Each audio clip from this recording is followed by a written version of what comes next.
இயேசுவின் இரத்தம் ஜெயம். இயேசு நமக்காக சிந்திய இரத்தம் நமக்கு மன்னிப்பு, பிணியிலிருந்து குணம் மற்றும் நம்பிக்கையை தருகிறது. இத்தகைய ஆசீர்வாதங்கள் குறித்த வசனங்களை இந்த தொகுப்பில் காணலாம். இது பாவ மன்னிப்பு உண்டாகும்படி அநேகருக்காக சிந்தப்படுகிற புது உடன்படிக்கைக்குரிய என்னுடைய இரத்தமாயிருக்கிறது.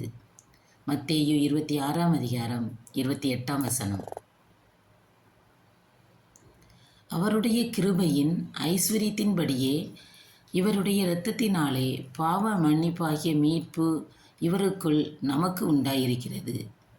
எபேசியர் 1ஆம் அதிகாரம் 7ஆம் வசனம். இப்படி நாம் அவருடைய இரத்தத்தினாலே நீதிமான்களாக்கப்பட்டிருக்க, கோபாக்கினைக்கு நீங்களாக அவராலே நாம் ரட்சிக்கப்படுவது அதிக நிச்சயமாமே. ரோமர் 5ஆம் அதிகாரம் 9ஆம் வசனம். முன்னே தூரமாயிருந்த நீங்கள் இப்பொழுது கிறிஸ்து இயேசுவுக்குள் கிறிஸ்துவின் இரத்தத்தினாலே சமீபமானீர்கள். எபேசியர் 2ஆம் அதிகாரம் 13ஆம் வசனம்.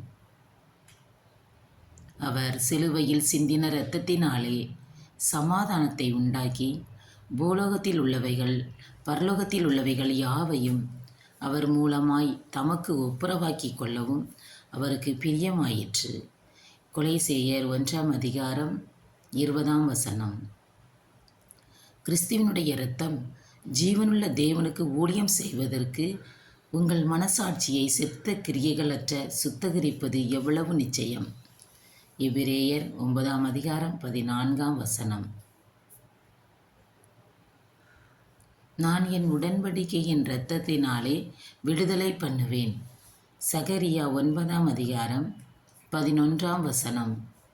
அந்தபடியே இயேசுவும் தம்முடைய சொந்த இரத்தத்தினாலே ஜனத்தை பரிசுத்தம் செய்யும்படியாக நகர வாசலுக்கு புறம்பே பாடுபட்டார். எபிரேயர் 13ஆம் அதிகாரம் 12ஆம் வசனம். இயேசுவுக்கே புகழ், இயேசுவுக்கே நன்றி. God bless you.